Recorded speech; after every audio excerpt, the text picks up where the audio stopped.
Bien chers frères et sœurs dans le Christ, le 3 décembre dernier, nous entrions dans le temps liturgique de l'Avent.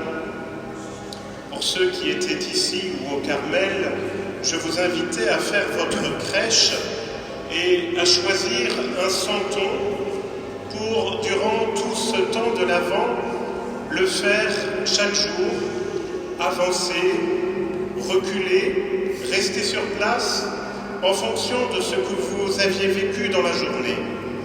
Et je vous invitais tous à faire cette course jusqu'à la crèche, le but étant d'arriver ce soir, le soir de Noël, cette douce et sainte nuit, au plus près de l'enfant Jésus dans la crèche.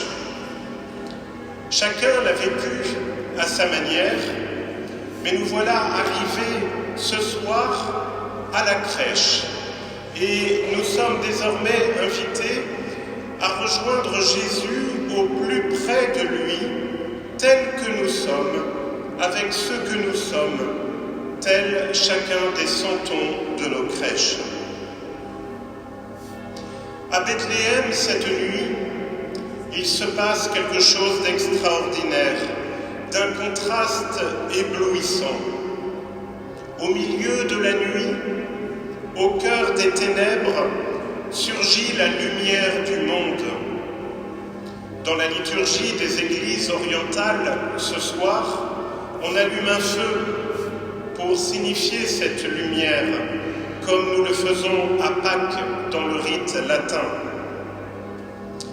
Et permettez-moi ce soir d'avoir une pensée toute spéciale pour les chrétiens d'Orient qui, en Terre Sainte, en Palestine, en Israël, au Liban, en Arménie et au Haut-Karabakh, en Ukraine, en Syrie, en Irak, en Éthiopie, en Érythrée et encore ailleurs dans le monde, vivent dans les ténèbres de la guerre et des conflits sans fin.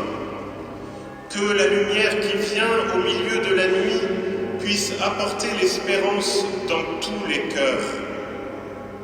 Puissions-nous tous accueillir en vérité le Prince de la paix, celui qui apporte la paix aux hommes de bonne volonté et la gloire de Dieu, non pas de l'empereur, mais l'enfant Dieu, l'enfant roi, Jésus notre Sauveur. Dans cette nuit sainte, frères et sœurs, il y a un contraste saisissant. Contraste noté dans l'Évangile entre le puissant empereur Auguste et l'histoire de la petite jeune femme de Nazareth, Marie, la bien-aimée de Joseph, un pauvre descendant du célèbre roi David. L'empereur souhaitant recevoir ses impôts, Joseph doit se rendre à Bethléem, la ville dont il est originaire, pour se faire recenser. À cause du décret de l'empereur, l'enfant n'est pas né dans sa maison de Nazareth, mais à Bethléem, Beit Lechem, maison du pain, lui qui se donnera en nourriture dans le pain consacré.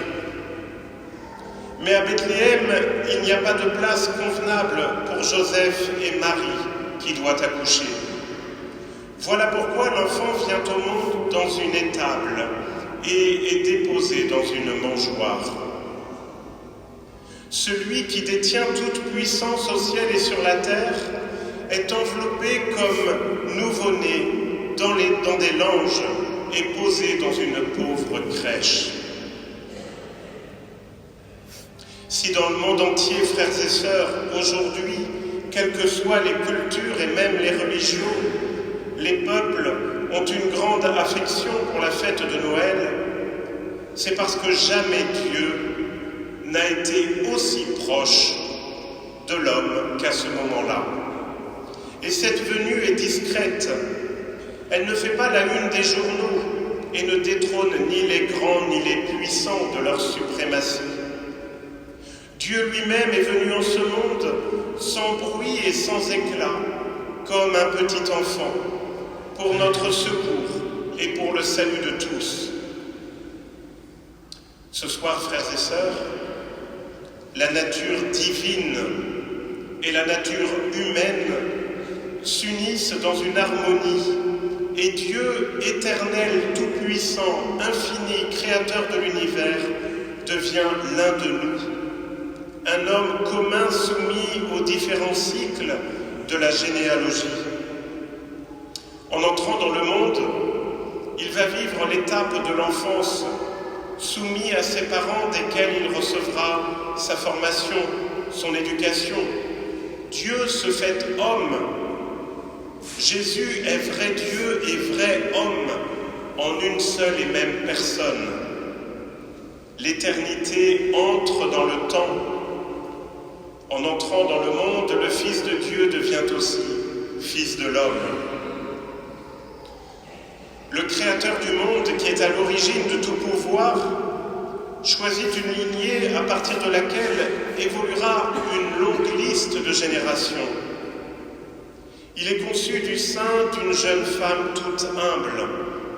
Dans la mangeoire, il somnole soigné par l'amour de ses parents qui l'assistent, malgré le manque de confort, dans les roches et les fourrages pour les animaux. Il se soumet aux prescriptions en vigueur sur la consécration de chaque premier-né dans le temple de Jérusalem. Il s'expose au danger de la fureur d'Hérode, qui oblige sa famille à fuir en Égypte. Il adhère à la formation scolaire et aux normes d'éducation et de croissance prévues pour tous les enfants et pour tous les jeunes de son temps. Il apprend la vie sociale, se forme comme tous les autres à l'apprentissage d'un métier, apprenant la vie pratique et connaissant toutes les luttes, les angoisses, les sacrifices auxquels sont soumis les hommes de son temps. Il est homme à tout égard. Il se soumet à toutes les expériences qu'implique la vie humaine, à deux exceptions près. Il est né d'une vierge sans tache ni défaut, l'Immaculée, et il ne connaît en aucune façon le péché. Si l'on veut être encore plus précis, il y a trois exceptions, car contrairement à ce que les hommes préfèrent habituellement, il a choisi une humanité parmi les plus misérables, rejetée et abandonnée. Personne n'est disposé pour l'accueillir et son premier lit est une mangeoire pour animaux. Pour naître dans la chair, Dieu ne s'affirme pas sur la masse avec la prépondérance d'un homme net, invincible, mais il choisit la misère, l'oppression, la persécution. Il fait de son mieux pour partager les angoisses, les problèmes, les difficultés et la dureté typique de l'humanité la plus faible et la plus soumise, portant le fardeau de tant d'humiliations sur ses épaules tout au long de sa vie.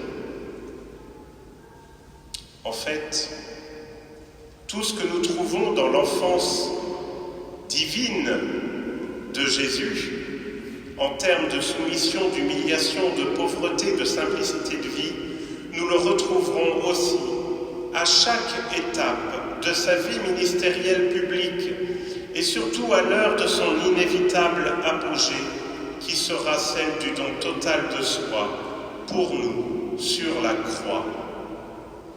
De la crèche au crucifiement, Dieu nous livre un profond mystère.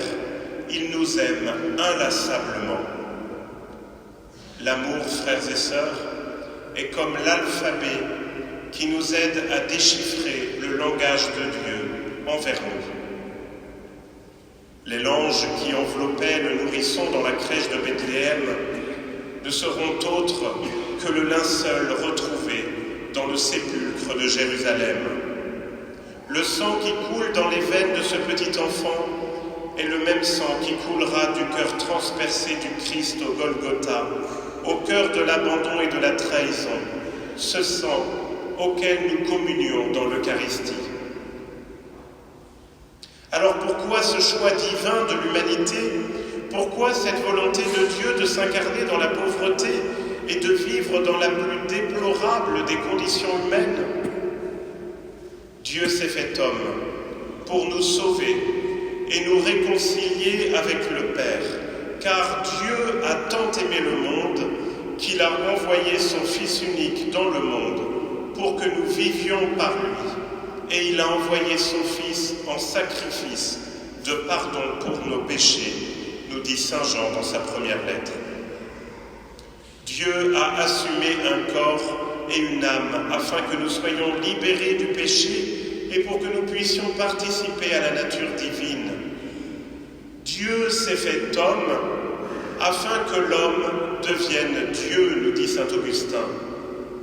Les pères de l'Église nous rappellent que si nous sommes créés à l'image et à la ressemblance de Dieu, c'est qu'il y a une différence entre image et ressemblance.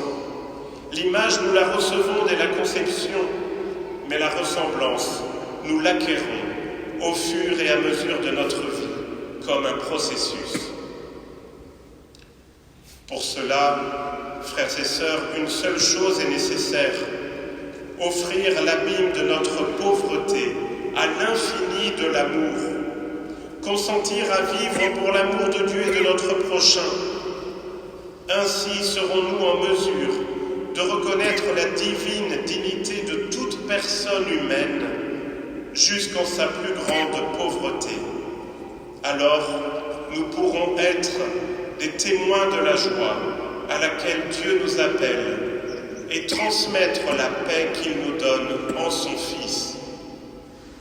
Et soudain, il y eut avec l'ange une troupe céleste innombrable qui louait Dieu en disant « Gloire à Dieu au plus haut des cieux et paix sur la terre aux hommes qu'il aime. Amen. »